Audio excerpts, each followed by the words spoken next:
Hello people, today we're going to talk about a truly legendary tank of the British Army. This vehicle was the most widely produced British tank and saw action in many theaters of war. Almost all over the world, the tank building schools developed in the same direction, and new tanks, compared to previous ones, had either improved armor or more powerful weapons, and sometimes both. At the same time, the mass of the tank almost always increased. However, the pattern was periodically violated. For example, the 25-ton infantry tank Mark II Matilda was replaced by the 17-ton infantry tank Mark III with the same 40mm cannon but lighter armor. However, if the Matilda quickly took the lead among tanks on the African front of World War II and just as quickly lost it, then the career of its successor turned out to be much longer. So, meet Valentine tank. The Valentine tank, as it has been already underlined earlier, was a development of the Mark II A12 Matilda infantry tank project. Although by design it was supposed to compete with it. Later it became the most numerous English tank. During the war, England and Canada produced over 8,000 Valentine tanks. In addition to the British Commonwealth, these tanks were in service with tank units of the USSR, Poland and New Zealand. Alright, now let's refer to the history of creation of this legendary tank. The British approach provided two types of infantry tanks, one with a two-man crew armed with a machine gun and the other with a four-man crew with a cannon in addition to the machine gun. These tanks A11 and A12 respectively were developed in 1936. They were put into service under the designation Infantry Tank Mark I and Infantry Tank Mark II. Despite the fact that Vickers received a contract to produce the Infantry Tank Mark I, the company on its own initiative began working on its own infantry tank. The crew of this vehicle was reduced to 3 people: a driver, a gunner, and a loader, who was also the commander. The thickness of the turret armor reached 65mm, while the hull had armor of 60mm along the entire perimeter. This was noticeably less than the 78mm armor of the infantry tank Mark II, but still impressive for the late 30s. A fairly simple suspension was carried over to the new vehicle from the cruiser tank Mark II. The new tank turned out to be much smaller and lighter than the existing infantry tank. The hull of the Mark III Valentine infantry tank consisted of a frame assembled from steel profiles, angles and T-bars, to which armor plates were attached by riveting and welding. The armor plates were cut out according to the appropriate templates, then adjusted to the location and connected with screws. The turret of the Mark III Valentine tank consisted of cast parts. A gun manlet was installed in front part, secured with screws or welding. The tank commander's seat was equipped with a periscope. Inside there were leather shock absorbers that softened the impact of the sides of the turret on the head. On top of the turret there was a Lakeman mount for the Bren machine gun, which made it possible to fire at aircraft.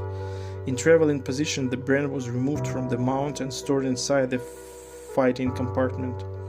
A rectangular double-leaf hatch was installed in the center of the roof. The main armament of the Mark III Valentine tank was semi-automatic UQF Mark 9 or Mark 10 40mm wedge action gun with the length of the barrel of 2000mm or 50 calibers. Additional armament was 7.92mm Besa Mark II machine gun. The military didn't like the tank. The army insisted on 75mm thick armor and a 3-man turret. Leslie Little, a Vickers employee and the author of the tank, categorically refused. His tank was lighter and smaller than the infantry tank Mark II for a reason. This would make the vehicle much cheaper, more widespread and more reliable. However, in 1938 the war was far away and the army didn't foresee any problems with the production of tanks. Leslie Little's tank was not officially abandoned, but no order was received for it. Everything changed in 1940. Having left for France with more than 700 tanks, the British Expeditionary Force returned home with 11. Suddenly, a light and simple tank assembled on units of the cruiser tank Mark II, mastered in production, was not the worst idea. One could also turn a blind eye to the reduced armor compared to the infantry tank Mark II. To counter German 37mm anti-tank guns, 65mm of armor was enough, and 88mm anti-aircraft guns penetrated both 65 and 75mm armor. The bulwarks were also not very helpful, and heavily armored tanks were often disabled due to damage to the chassis. The Vickers tank was accepted into service as the infantry tank Mark III even without building a prototype. Only tests were carried out on the cruiser tank Mark II loaded to 16 tons to check whether the suspension would hold up. In September 1941, when British tanks were given names instead of indices, the vehicle was named Valentine. There are quite a few theories about the origin of the tank's name. Some claim that the tank was submitted for consideration on Valentine's Day, but this is not true. Another theory is that the name is an abbreviation of the company's name and location: Vickers Armstrong Limited, Elswick, Newcastle upon Tyne, but this is unlikely. It is possible that the tank was named after one of the most prominent employees of the company, Sir John Valentine Carden, but most likely the code name Valentine was invented somewhere in the bowels of the company for internal designation of the project. Valentines began to enter the army en masse in 1941, but no one was going to send them to fight yet. The same infantry tank Mark II fought against the Italians in Africa. Their new enemy didn't have powerful anti-tank weapons, and the tank fought quite successfully. However, due to long marches, the thick-skinned vehicles failed without combat damage. The much lighter Valentine didn't have such problems.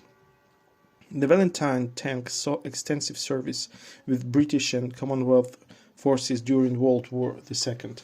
It was used in various theaters of war, including North Africa, Europe, and the Pacific. The Valentines were pretty good tanks by early 1941. The 2-pounder gun made it possible to fight enemy tanks because even shielded Panzers IV could be penetrated right in front from several hundred yards, and the Valentine's armor could withstand any German anti-tank gun, up to the new 50mm Pak 38. Unfortunately, Valentines didn't have any chance to fight for a long time in such ideal conditions. German tanks received both more powerful armor and guns. By the middle of 1942, the Valentines had such opponents like Panzers III and IV with improved armor, which could not be penetrated even at point-blank range, but could shoot slow-moving British vehicles from long distances. However, the number of Valentines in the army only grew, even when American Stuarts, Grants and Shermans began to arrive in North Africa. To support the infantry, the ammunition load of the tank changed. The tanks carried only 50 shells for the cannon, but they could accommodate more machine gun belts. The weakness of the gun was compensated by the fact that the tank mainly operated a machine gun. However, it was not possible to fight against anti-tank artillery with only machine gun, and there were no high-explosive fragmentation shells for the 2-pounder yet. Throughout its production run, the Valentine underwent numerous modifications and variants to adapt to changing battlefield requirements. These included specialized versions such as the Valentine breech layer, Valentine DD, which meant duplex drive for amphibious operations, and the Archer self-propelled gun variant. Despite being considered somewhat outdated compared to more advanced tank design of the time, the Valentine tank remained in service throughout the war due to its reliability and ease of production. It played a significant role in numerous battles and campaigns, contributing to the Allied victory. After World War II, the Valentine tank was gradually phased out of service, and as newer tank designs emerged, many surplus Valentine tanks were sold or provided to Allied nations, where they continued to serve in various roles for several years. Overall, the Valentine tank's history reflects its importance as a reliable and versatile infantry tank that contributed significantly to the Allied war effort during World War II. Look at it. It's just beautiful.